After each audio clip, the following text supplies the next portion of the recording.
What's up guys, Mega Bleeder here with a base tour and mod pack review of Stoneblock 4. Today I'm going to show you what it took for me to get through the first ending of Stoneblock 4. Currently, the pack version that I am playing and completed is 1.3.0, so if you're playing a different version, your mileage may vary. But let's get started. Okay, so what I have here is actually my original spawn island, spawn location. So I wanted to start here, and actually my idea for the pack was to try and build in all of the pre-built areas that the Feed the Beast team worked on. I had some farming stuff over here and had a little bit of a mishap with the red morning star. So that's where there's a big hole in the ground and there's some cursed wheat just hanging out there. Over here I had a passive mob farm, and we've got our huge questing ram that's fully completed there. Over here on this side is our mob farm, our hostile mob farm being guarded by 37 wolves, and our passive mob farm over here. And this is just a dark tunnel that I closed off. You can see here going this way, we've got our healing spring. I thought about building in here, but as I progressed through the pack a little bit, what I realized was you could build anything you wanted in the world engine room. So let's see.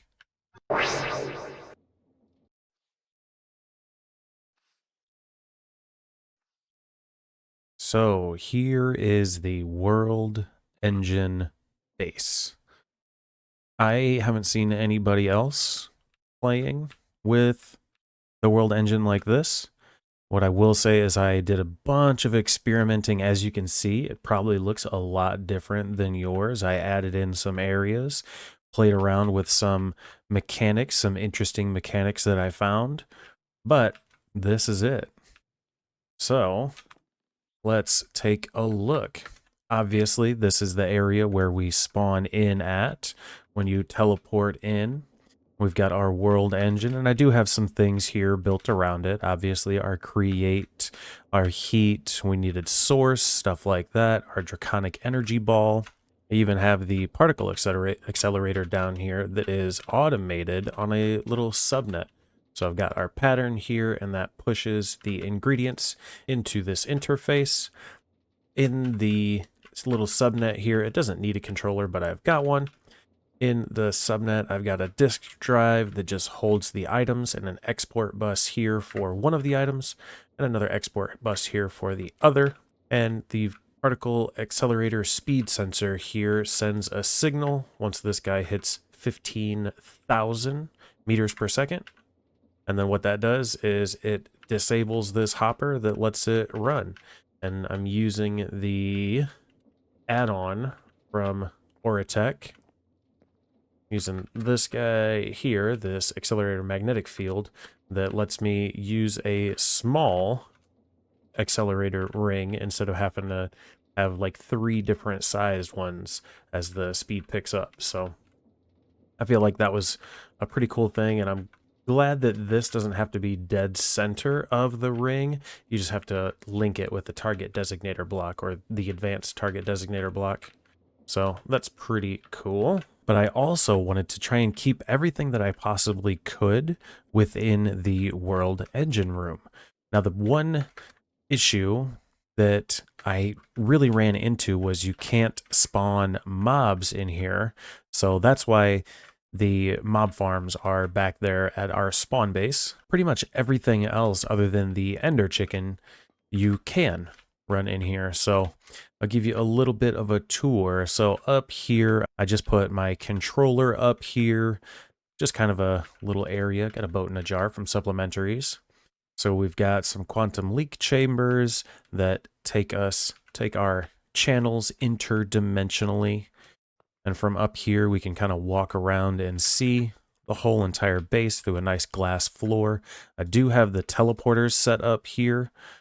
Usually these display, so these are all the east directions that we can go to. We can take kind of a tour here to look around and see. There aren't too many other things that I would have tried to have done differently if I was going to play through this pack again. I'm actually really happy with the way that it turned out. I built this staircase here because I really liked having the world engine room, and it was just a little bit awkward because you would spawn in here and it would take a little bit of time to get the flight effect to work. So what I ended up doing was putting these stairs here so I could just walk up here. And originally I had my control panel for AE2 sitting right here. Now, if you've been in the world engine room, what you probably know is that everything in here is protected, so you can't break anything. But I've got a lot of blocks in here that have been broken and modified, and there are a couple of ways that you can do that. So what I originally found, because I was just trying to play around, I wanted to clear out and dig out the area here, the world engine room, and as I was doing that, I discovered that you could break the blocks if you were outside the bounding box of the world engine room. So through playing around, I did a whole bunch of work. You can see here I've got some scaffolding where I was kind of digging out, and I just messed around. The original thing that I found out actually was these blocks here, these oxidized copper bulbs. If you hit them with your axe and take off the oxidization, you can actually break them. When you put them back down, like, you can modify them, do whatever you want. After a minute, and those are actually, I don't know why those can be broken. They must have changed something, because those used to be protected. So what I found was that the copper blocks you could modify. So that's why I ripped out this whole fan here, and why we've got our molecular assemblers and pattern providers over here, as well as some coprocessors and crafting storage for applied energistics. And you can see I also played around with digging it out over here, and I actually broke out some blocks behind so that we could put our replicator stuff back here kind of tucked into the wall. So there was a couple of ways that I was trying to get fancy with breaking the blocks. So as long as you're outside of the bounding box, what I found was using the destruction catalyst and the destruction gadget worked pretty well for being able to break things. That's how I was able to dig out this entire circle here. You can see here, this one here is basically how they come, with more or less of these green force field blocks. Now, the green force field blocks you can actually break with the world breaker. Now, I think that these can be broken with the world breaker, but you can't, like, break these frog lights or these bricks, because these force field blocks are just unbreakable in general, but the world breaker makes that not a thing. So I think that when they were designing the pack, they weren't worried about making these unbreakable, because they just are. But some of these other blocks are not, so they put those on the protected list. The final way that I actually figured out that you could break blocks and modify blocks in here was through this guy. Through supplementaries, there's this cannon. You put gunpowder in it, you put cannonballs in it, and you can hit this maneuver button here, and you can actually zoom. But if you fire, it'll actually break the blocks, which is wild. Because this is something that you can get. These cannonballs, they're just blocks of lead. So those are easy, simple enough. And then the cannon, I got it through a creative thing. I'll show you that in a minute. But you can make this cannon. So this is really easy to make. So if you're building in the world engine room and you want to break some blocks, obviously there's a little bit of trial and error. I didn't really find a way to get it dialed in to where it wasn't breaking blocks that I didn't want it to break, but you can use this cannon here to edit blocks in the world. And that's actually how I broke out these walls without affecting this area. There was only a small amount of things that I couldn't build here, but I've got my kind of first starting tech area where I put power down, my upgraded power after I moved from the normal base. So using biodiesel, I was using the diesel generator. And then this generator here, this fuel generator from Oratech. This is also running off of biodiesel. These were my first two power sources. And then I tried to get into Power. So getting into Power, I worked my way up through the nitro reactor. So that's why there's a bunch of these stacked here. And that held me over on power for a while. I didn't really upgrade my power until I was getting into mechanism, and then I was going to need a lot of power for the mechanism, fissile fuel production, and the SPS.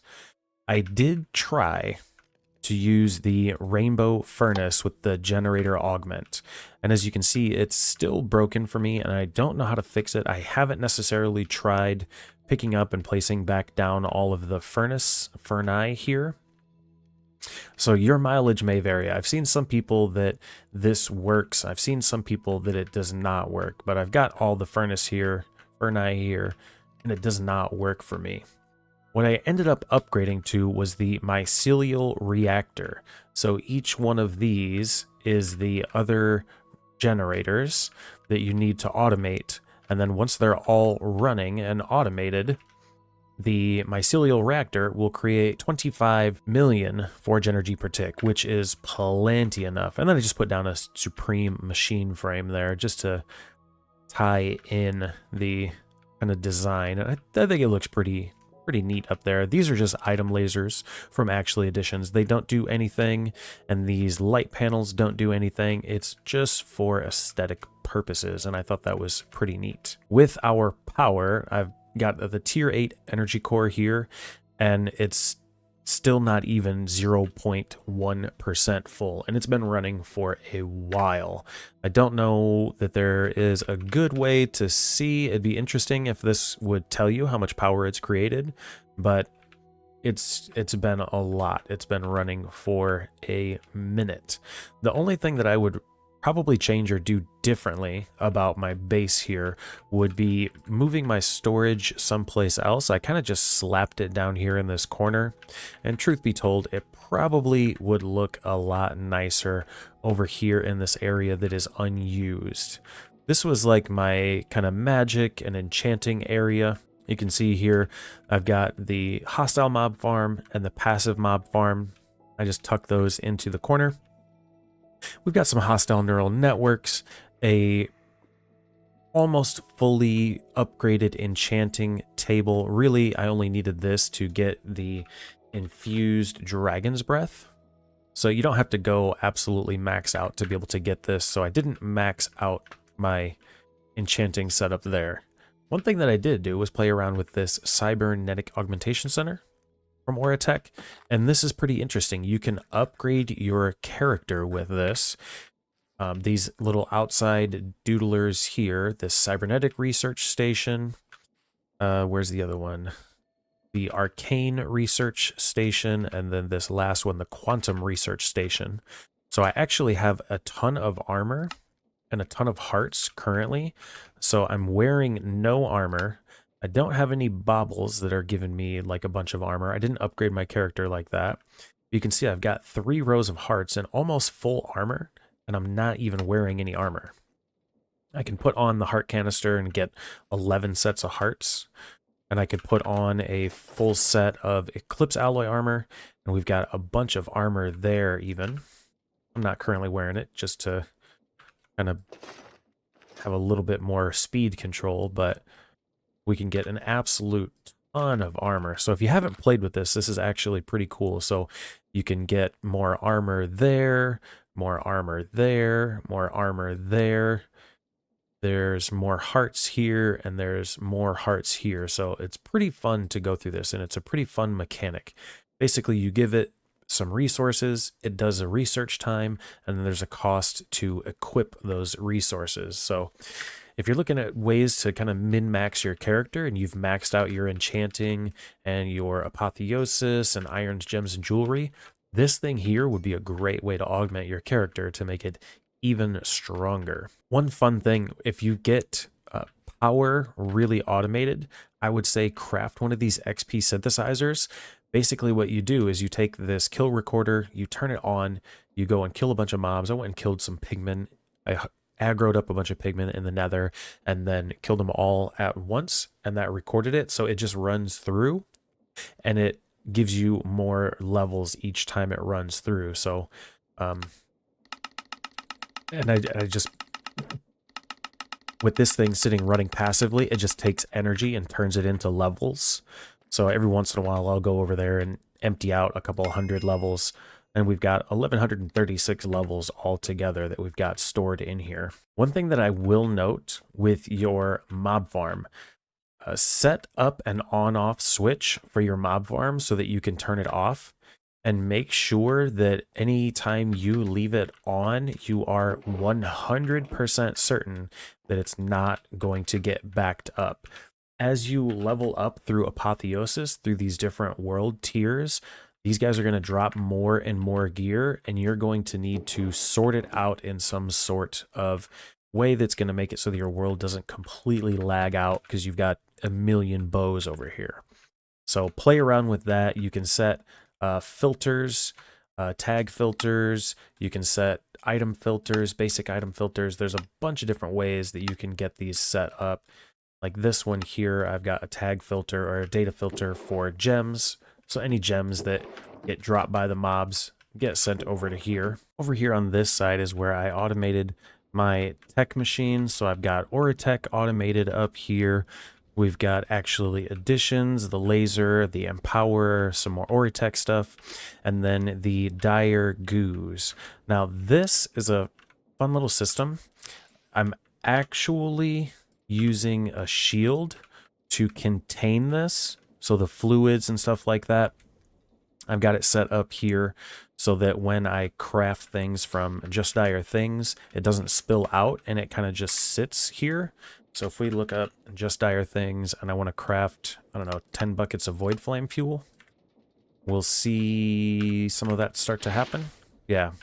So now the fluid is just, looks like it's just floating in the air. I thought that was pretty neat looking. So I did that. A lot of the base that I built, I was worried about aesthetics, trying to make things look nice because I wanted to kind of pay my respect to the Feed the Beast team and what they did here in the world. So in your world, what you'll notice is you don't have this platform here. This platform here is actually got some carpet down here, so I had to cover up that. But I wanted to play around in the World Engine room, and I feel like I did a really great job. I really enjoyed how it came to be. Over here, I did some farming stuff. I thought chickens were going to be a lot more necessary for things. You can see I've got some chickens down that I like soul surged. We needed a lot of neutronium. There are levers on these chickens over here because there's more soul surging back here. So turning that on, or turning it off, I should say, you can see the redstone chicken doesn't get soul surged, but if I flip that lever off, boom, it's super fast. And I just turned it off because we're not crafting any more endgame items. We're pretty much done with the pack. As far as collecting the items, the roost collector works really well. And the roost feeder also work really well. You just have to pull the items in or pipe them out fast. I know I've seen some people use the factory manager, super factory manager, and I don't think it's necessary to do that. The roost collector is pretty instant about pulling the items out. So what I just did was put down one of these world transporters and then put a item collector on here. This did give me some issues where I didn't have drawers voided, and sometimes I would get on and my world would be lagging out really bad. But this collector actually picks up faster than what your player can pick up, so I can stand here and none of this is going to get picked up. So that worked out pretty well. Cows, I didn't need to do a lot with cows. The latex cow is probably the one that I would say is the most necessary. The latex and maybe the ender cow. Um, what I would definitely say is get a couple of those set up. The latex and the ender cow, these are the ones that were pretty simple to get.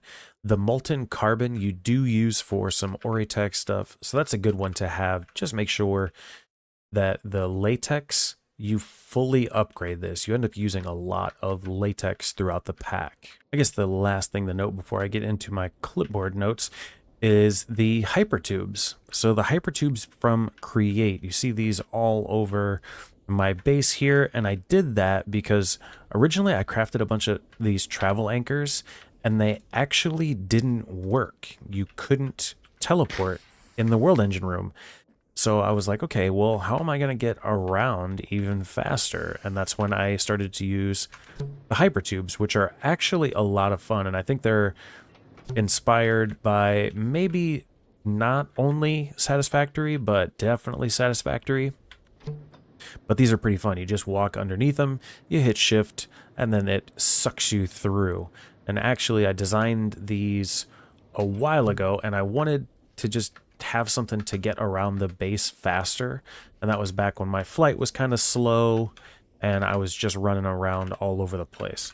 Now, with the Just Dire things, you are pretty significantly faster, which is nice. So I use them less than I thought that I would, but I thought they were pretty fun. And I almost ripped them out, and then I was like, no, they actually look awesome. And they were pretty fun to set up and pretty fun to get to design to weave all the way through here. You can see here where I have like a junction point that I put down. But they're pretty fun, and I think that they add a little bit of whimsy to the world. I think that's probably the word that I want to use. Just make it look more alive, I guess, and less, less blocky. So let's talk about working through the pack. I want to talk about resource generation. The Unearthers automate these guys. They might not be crazy fast, but if you get the unbreakable brush and give them a decent food, I went with the unbreakable apple, or the relic apple, because emeralds, diamonds, and apples are pretty easy to get and they're a pretty decent food source. They're pretty fast. So automate these guys. I do have them automated up here. I'm pumping out the netherrack and the apples into them. Along with importing, I've got these ME import export buses. So if you automate these guys, you're pretty much set for resources until you get into the end game. As long as they are working and running passively, you don't need that many resources in this pack. You can get away with these guys running at a pretty decent speed. And really, you only need 6 or possibly 7 of them.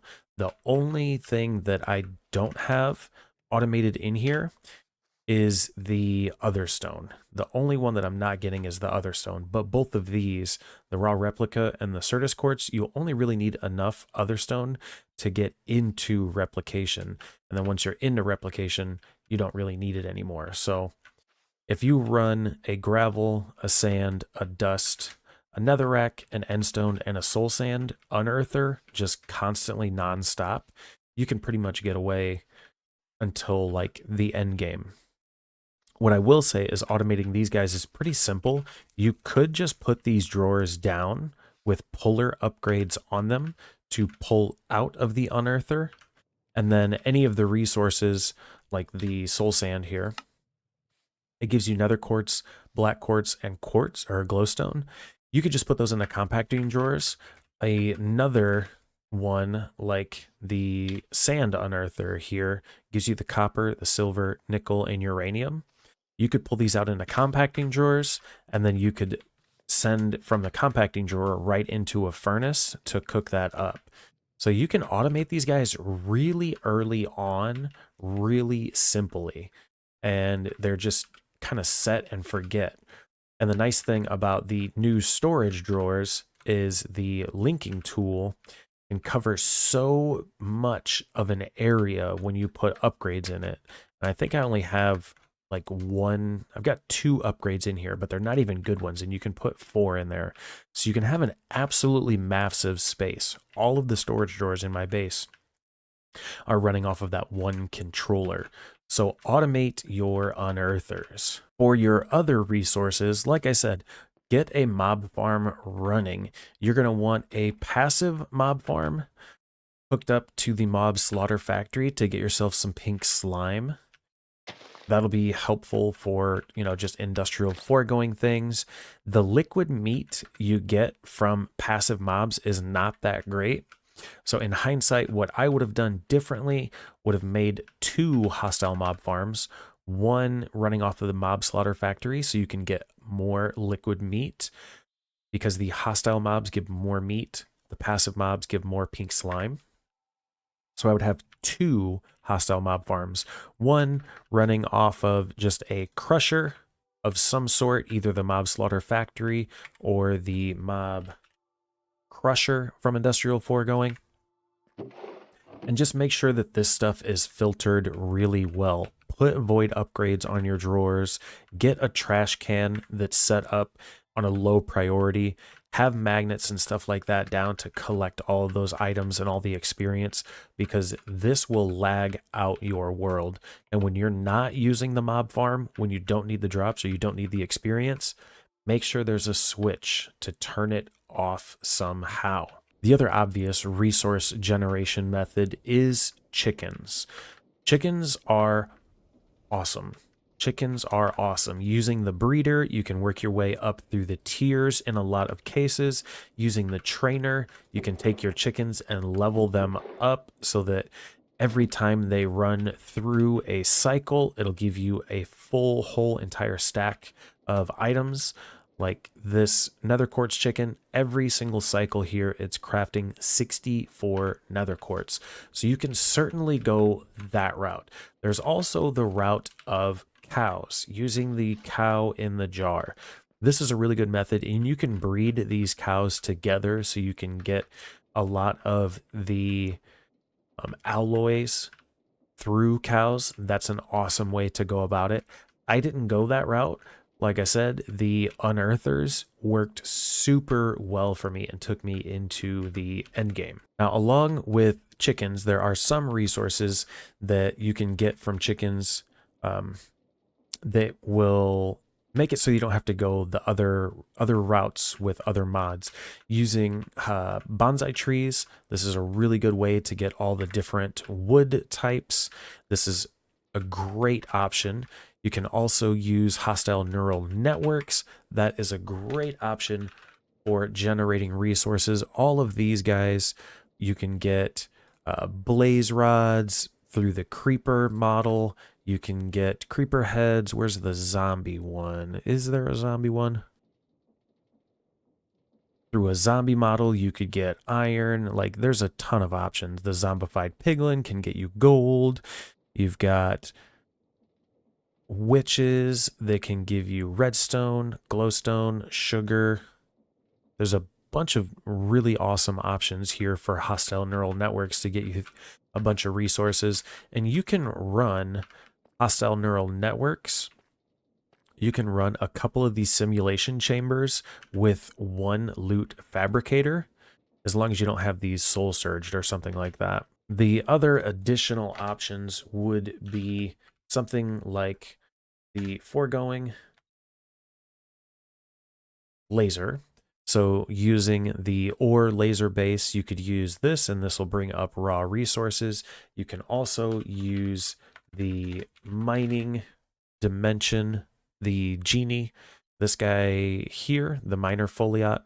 These can be pretty nice as far as making these, and you can enchant these. I've never actually used it, but it's definitely an option. So setting up some ore processing through that is definitely another viable option. Let's talk storage. So getting through your storage, a big thing that you're going to need would be a crafting station. The crafting station is incredibly helpful. With this, you can access your chests and other adjacent inventories so you can see things that are in here. I actually just used the crafting station and chests and barrels all the way up until the point where I got into applied energistics. Now, through occultism, there are some other options. There are some things that they added in some new updates. There is the option to go with refined storage. What I would encourage you to do is, if you really have never gotten into applied energistics, I would take some time to learn it, just because it has been in basically every tech mod pack ever made. Sometimes refined storage is an option, but learning how to use applied energistics isn't that bad. And in this pack, it's actually modified so that there are way more channels. So my whole entire network is only using 210 channels, and each face in this pack gets you 128 channels. So having a controller this big was completely unnecessary. I could have literally used a single controller block controller. I did not need these P2Ps or anything like that, but I used them just because I wasn't sure how much I was going to need. Getting into the power side of things, the route that I ended up taking was the heat generator, and then I went with the energy cube from Mechanism to just passively store a bunch of power. Once I got past the ability of what the heat generator could provide, I ended up going into biodiesel with the diesel generator, and then also used the fuel generator. After that, getting into the generator upgrades from the furnaces mod is the way that I went. But like I said, the 50,000 RF per tick rainbow generator only worked for a little while before it started to bug out. And then I ended up switching to power reactors. After the power reactors, that is when I went with the mycelial reactor, because the power reactors was something that I could just easily craft up a whole bunch of, and they're nice because they just need uraninite, coal, redstone, and dry ice, which were simple to automate. As far as moving the power around, a lot of what I used was the ender gates. Once you kind of craft up the nitro reactors and you have the resources, nether stars, stuff like that, the gates work really well. You don't have to configure them. You just craft them, you slap them down, and they work. I did have Flux Networks. Flux Networks is nice. It's an unlimited storage, or an unlimited transfer capacity, and it also gives you wireless charging. So having things like the jetpack and the Eclipse armor that takes power and the wireless terminals, having Flux Networks is almost unnecessary. I also powered some of my machines using the Draconic crystals, which is pretty fun, and it's nice because you don't have to worry about wiring anything up. You just link it to a crystal and you just link it to the machine. So it's a really nice wireless way to be moving power. And these have 32 output links, so you can connect one of these crystals to 32 different machines, and that actually goes all the way up to 64 with the awakened draconium version of this crystal. Some other options you could use for power would be the Mechanism gas burning generator. That's pretty simple. You could use this ethylene to burn. This was a setup here that I needed to get the HDPE sheets, and I'm not sure why it's not working. Like, what did I turn off, or what did I do here? I don't know why this stopped working, but anyways. Oh, because this is, yeah, this was not a great setup. I didn't need a ton of the HDPE sheets, so I needed, what, probably 16 in total for the neutron activators. So I didn't even realize the system was broken until I decided to show it to you guys. So what I would have needed to have done here was actually put a tank in so that I could void out some of this ethylene. But you could go with the Mechanism gas burning generator. Another option would be the Oritech reactor. And I'm not exactly sure how this works. I haven't played with it yet. I thought about getting into it, but it looks pretty interesting, and you burn plutonium or uranium to be able to power that. There's also obviously the mechanism turbine that creates a ton of energy, but in this pack, automating the mycelial reactor is actually pretty simple. Most of these resources are really easy to get. The main ones that are a challenge would be the enchanted book and the potions, which is a pretty simple setup. You can export experience of some sort into an enchantment factory, set the enchantment level to 1, and then I've got an entangled block here. This just sends books to the enchantment generator. After it runs through, it's going to use it. The book goes back into the enchantment factory. It runs through its process here and makes another book and then just sends it back into this. The potion generator, I just simply automated that with brewing stands. That's not too bad. Just saying, hey, water bottles and netherwort, make the potions. That goes in there. That makes a regen potion. And that's something that you actually need for apotheosis as well. Another note on resource generation, replication is pretty awesome. Basically, it's like a tech version of Project E. There are items that have matter. You can see down at that bottom section there, there's what, 26 of one, 20 of another, 26 of another, and then 54 of another. That's these different materials here. You've got earth, nether, organic, ender, metallic, precious, living, and quantum. And all of these items have some value of those. And all you have to do is take something, put it into an identification chamber. It gets scanned by the system. And if you put your chip storage on top of the ID chamber, it'll automatically save it to a chip that you put in here. I actually have another chip storage over here that's got a bunch of full chips on it. And then the one creative item that I crafted was the creative memory chip. And if I pop that in here, what you'll see when I open this after some lag is that any item in the entire game that has matter, I can craft, which is pretty insane.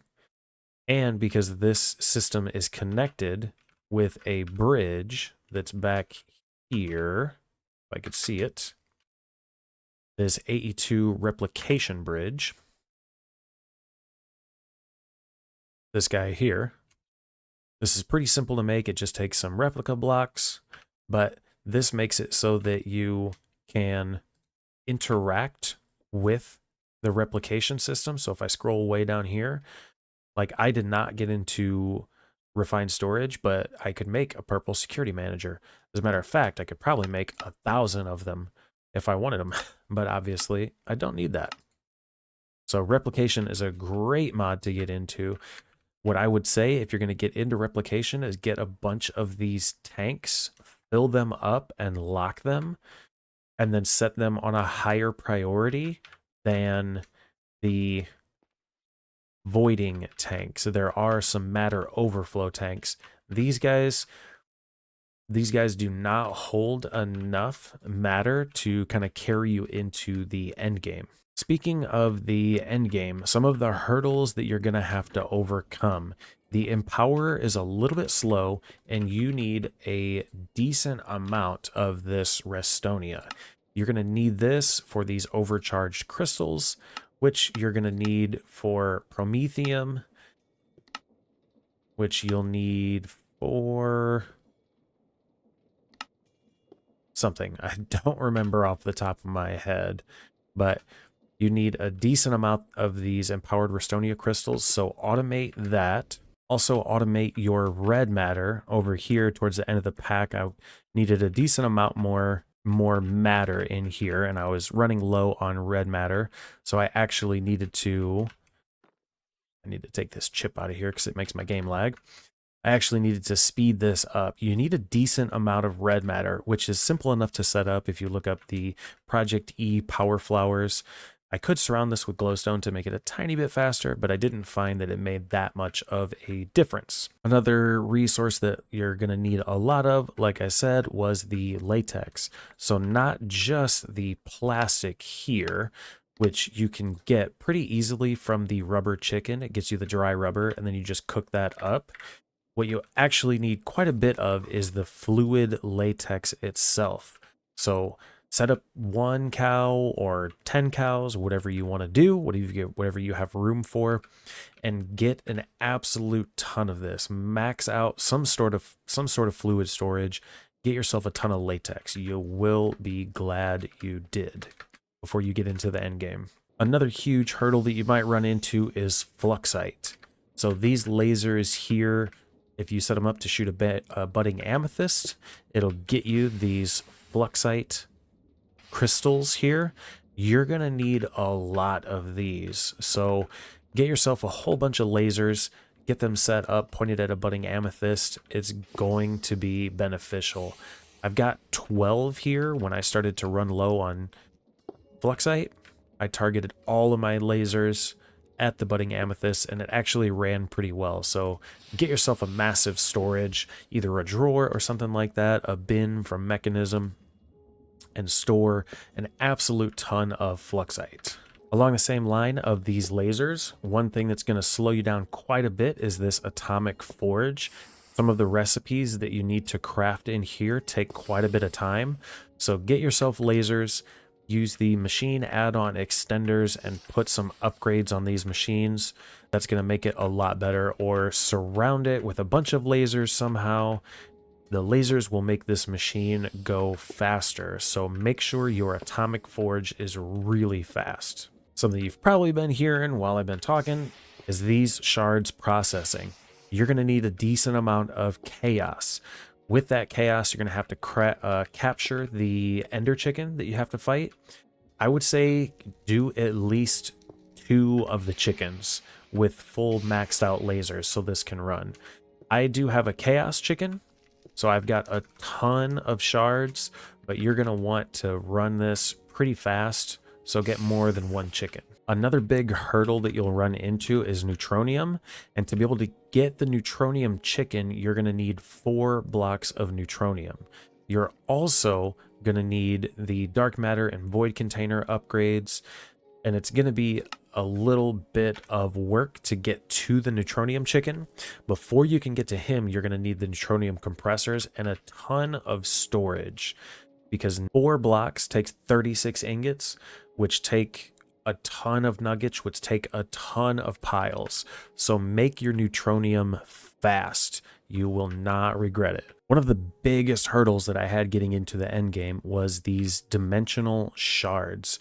These do drop from the unearther, but it's a really small chance, so I would not rely on this being your source to get them.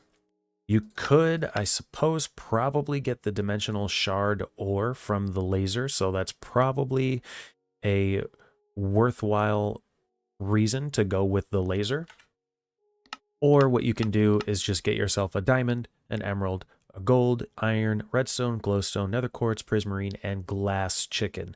And actually, I would say get 2 of each of these chickens, if not more, to craft a ton of these resources and set up some auto crafting, because you're going to need a lot of dimensional shards. A lot. Another big thing that you'll probably end up waiting on is the duratanium, however you say this, duratium. I have no idea, but this is used in one of the singularities, and it's really slow.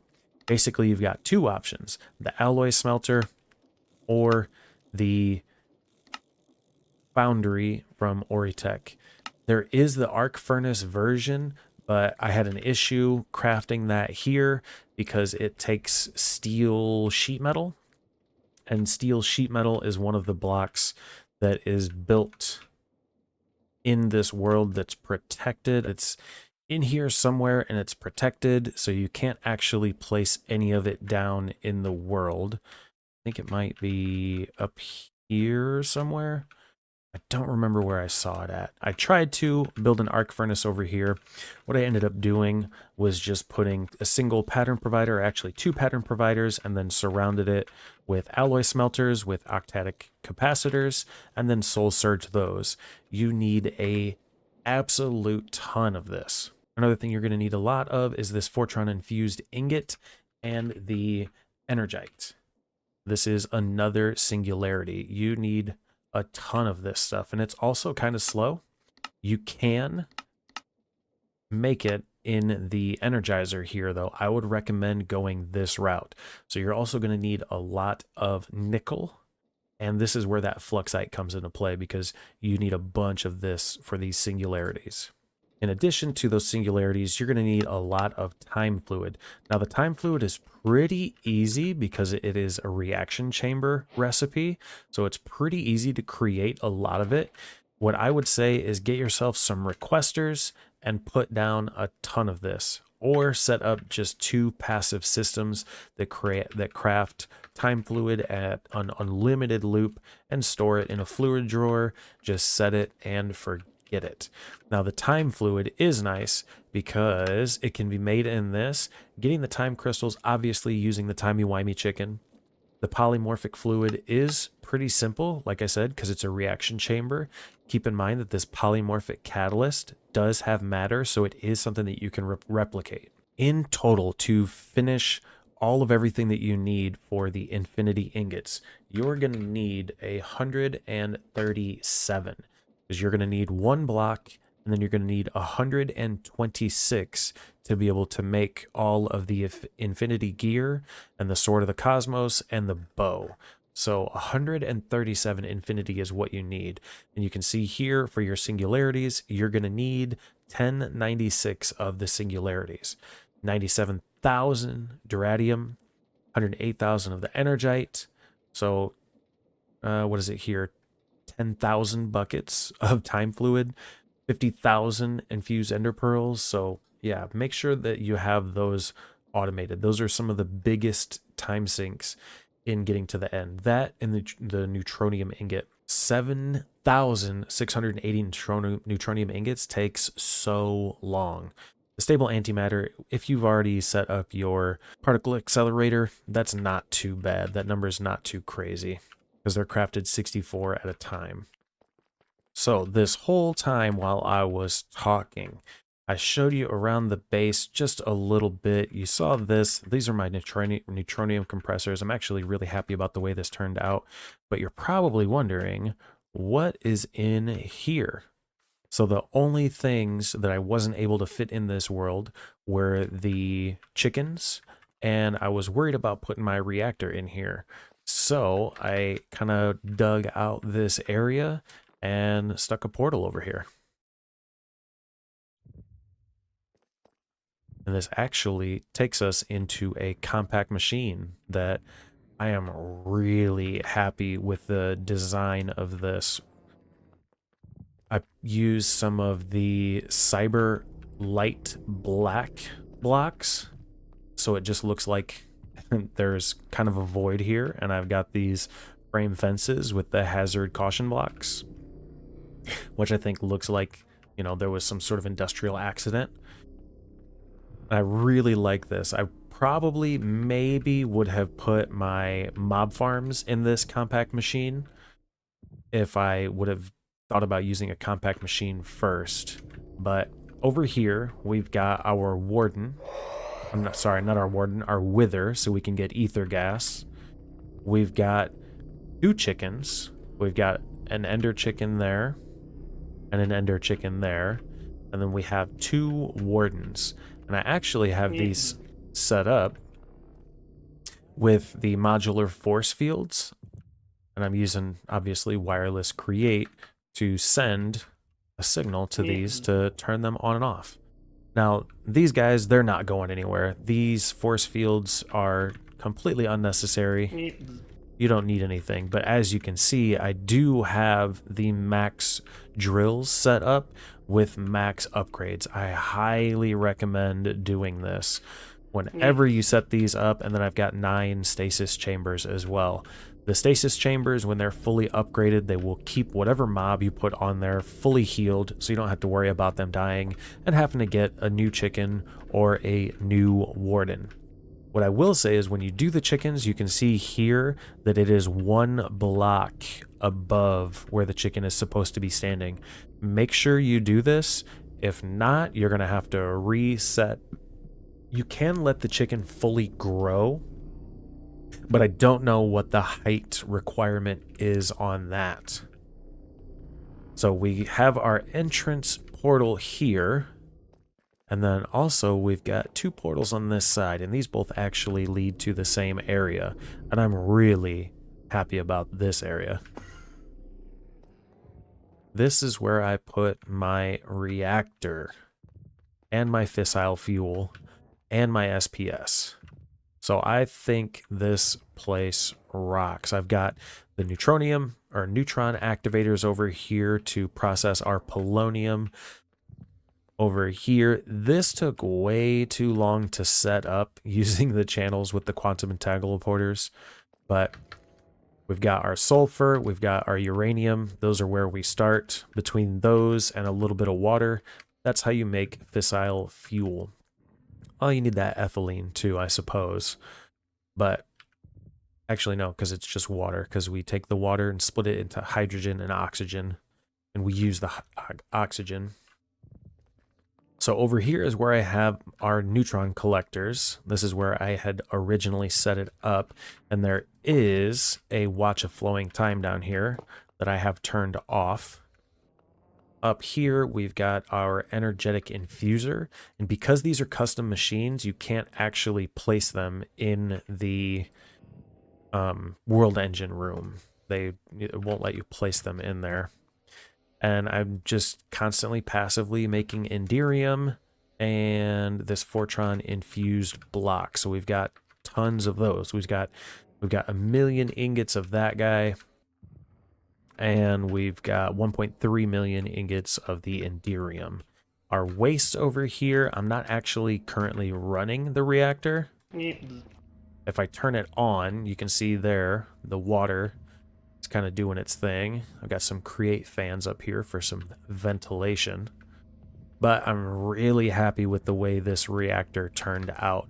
And this is a max burn rate, which I believe is 250. I'm not sure if you can really burn any higher than this, but I went with 250 just because it's a nice round number. Eventually we'll see our SPS kick on, and I might actually have to... Our polonium's backing up. There's a weird thing where this entangled block needs to like be updated. So you can just place a block next to it, and then you'll see our SPS kick on there. So that's pretty neat. And this is where we originally started to get our antimatter from. But once you have an antimatter chicken, this whole entire system here is pretty much irrelevant. So don't need that. We can turn that reactor off. And then coming back through here, we'll just teleport back into this area. And this takes us back to our world engine room. Now, to give my thoughts on the pack, the good things about the pack. The quest progression was actually really nice. It walks you through what you need to do pretty well. They were laid out in a way that kind of made sense. The lore behind why you were doing things was pretty nice and kept it interesting if that's something that you like, but also it wasn't something that was super important, so you could kind of just breeze over it without worrying too much. The machine progression continuity was really good, working your way up through mechanism and through the different tech mods was a nice pace change where it wasn't just put down max mechanism machines and then don't do anything else. You kind of had to branch into a bunch of different machines, and you were encouraged to do so.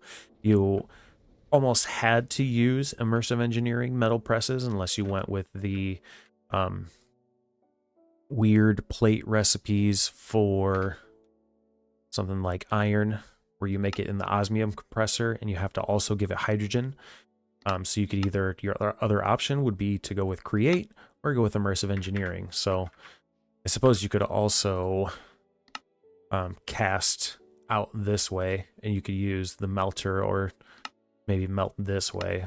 Those were options, but the obvious answers were a lot better More good stuff about the pack was the fun gear. So having Apotheosis, having some of the things that dropped, like I got really lucky early on and got this meat shredder of destruction. It wasn't until later on that I added some enchantments and stuff like that to it. But being able to make your gear really super overpowered, I didn't do that myself, but I've seen some people have some crazy builds that looked like they were a lot of fun, and they were just able to walk in and one-shot most of the bosses. Other fun stuff would be the different dungeons and the puzzles and things like that that you had to do to get through the dungeons. Now, the exploration part, I wasn't always entirely happy with, because it was, just dig a straight line, check something out, dig another straight line, check something else out. So it was fun. And I'm not saying that I could have done it any better. I think the Feed the Peace team did a great job with everything that they added. And that's exactly why I wanted to live in one of those machines when I saw some other people play in the pack, or not live in the machines, to live in one of the dungeons. My idea was to um, pacify a dungeon out there in the wild and then build my base in that. But then I ended up just using the world engine room, and I'm really happy. It's actually really funny when I see other people playing and I see them in the world engine room. I'm like, wow, it looks so much different than mine. The not so good aspects of the pack, what I would say would be the unused magic. So there's this, you know, magic tab here that you've got Ars Nouveau, Iron Spells and Spellbooks, Occultism, Malum, and Psi. And like I didn't even get into Psi at all. There is some fun stuff. It is neat. And you can do some really crazy fun stuff with it, creating spells and things like that. But there wasn't really any use. They didn't even integrate the Psi Dust, or the Psi Metal, or the Psi Gem, or the Ebony or Ivory substance, which I've played with before in packs like Enigmatica 2. So I feel like there was just a little bit missed out on the magic side. There weren't any rituals that you needed. There wasn't something from Iron Spells and Spellbooks. You didn't have to make this cauldron to do something. And in Malum, I actually got really, really mad at Malum because I didn't realize that these things, these spirits, don't go in these pedestals. You're supposed to click them on the altar. And it took me a while to figure that out, and that really, really turned me off from that. And then as far as Ars Nouveau, really the only thing that you needed was the fire essence and the water essence to be able to make the volcanic amulet and the Evertide amulet. And you needed these for the gem armor. So, and you didn't even necessarily need the gem armor. So you could have almost just skipped Ars Nouveau completely. I did do a couple other things because I was trying out some stuff, but I will say if you're getting into Ars Nouveau, just get yourself some Aeternalis fuel and the volcanic source link and use that, because that fills up an entire jar in one hit. So if you're looking at some easy, or you're looking for some easy source options, use the volcanic source link and Aeternalis fuel. Some other not so good stuff, the quest books sometimes was vague. Sometimes about like these vaults, things that you have to do in the vaults. Let me see, is there a good one? Maybe this one. Yeah, a lot of the vault information just felt really vague, and there wasn't any great super great explanations. And if you wanted to figure out the vault, you almost had to leave the game and go onto Discord or on YouTube or something like that to find out how to do it. Another not so good was some of the bosses. So some of the bosses, you don't really know like what you need, and there wasn't really a reason to come and kill some of them. I mean, there's a money reward, but the Echo of Tyros, the first flame bearer, the apothecarist, the Chesed, however it is you say this, like there was no reason to go and get this. I didn't spend that much money in the shop, so I didn't really need to do any of this. And even if I would have gone to fight these guys, some of the ones that were required in the different vaults, it was hard to know, like this one here, the Abyssal Sacrifice, it was hard to know what I needed, what kind of gear I needed to be able to be successful in that fight and not just get stuck in a death loop. So I think a little bit more explanation on that side, maybe a tab over here in this exploration or maybe in the bounty board. I don't know, maybe split up some things, maybe another tab.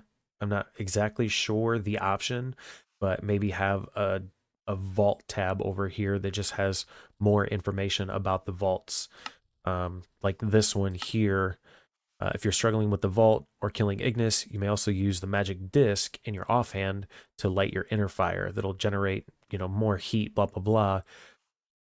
I feel like this was the only additional vault information that kind of helped out. Like this, the maze vault found in the deep slate ring. This vault is easy to get lost in.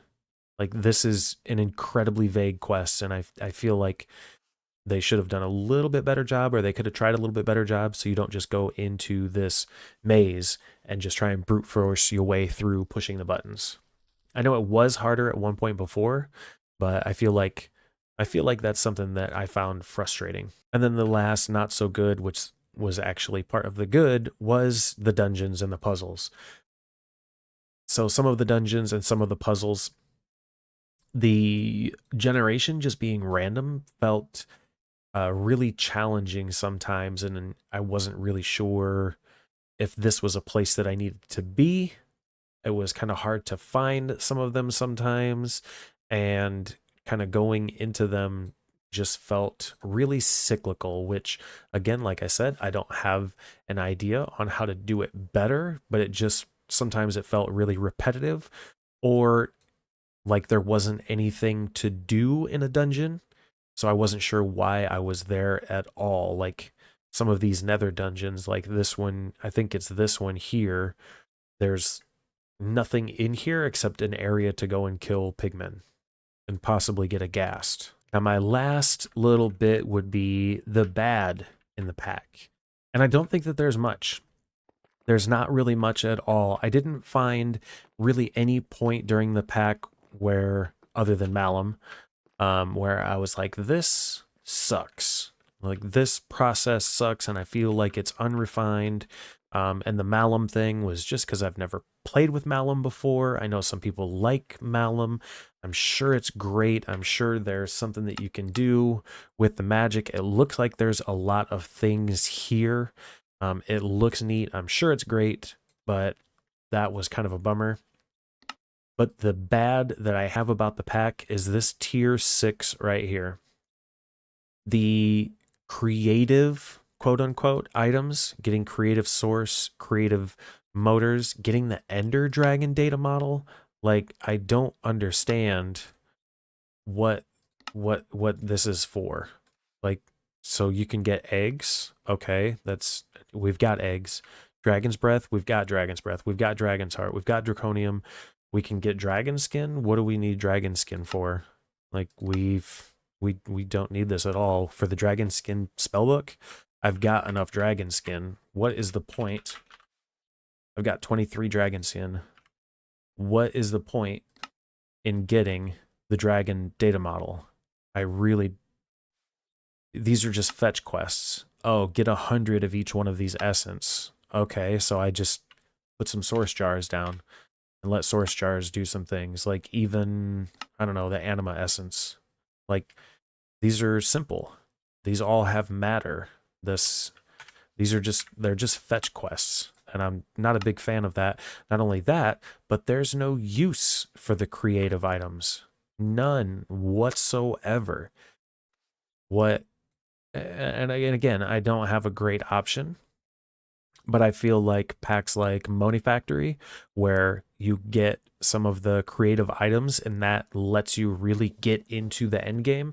And understand this isn't a crazy long probably isn't meant to be a really long, difficult pack.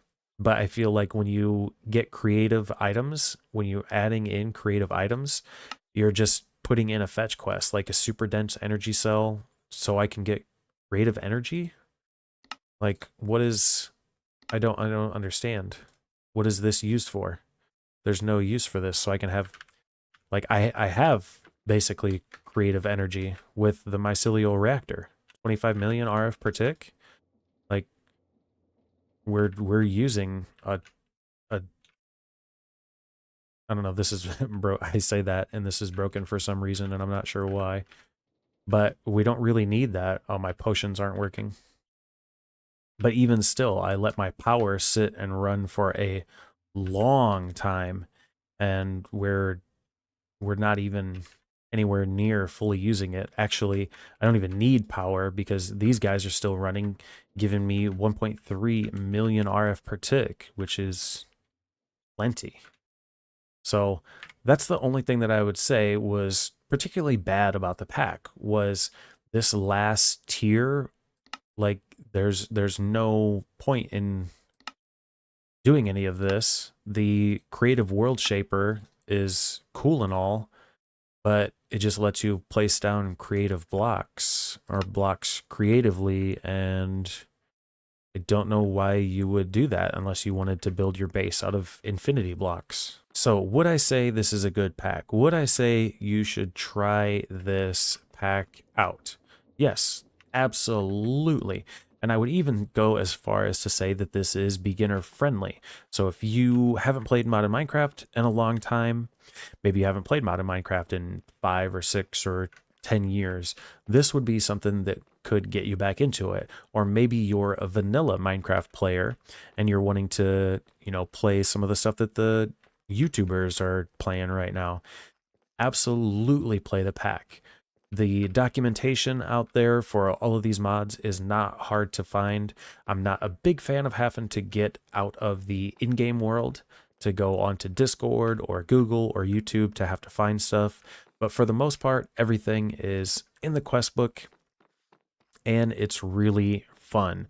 There weren't a lot of things that gave me a lot of issues getting to the end game, and even when you get to the end game, you've already pretty much solved all the issues, so it's just make them better.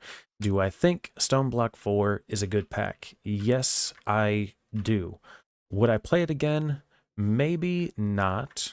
Probably not unless they come out with some big update that changes a lot of the progression. Maybe there's some sort of hard mode or something like that, and they make it so that there's a bigger kind of tiered gated progression. I might play it then. Will I watch some other people play it? Yeah, maybe possibly. I think it's a good pack, and I think that if you enjoy playing modded Minecraft, you will definitely enjoy playing Stoneblock.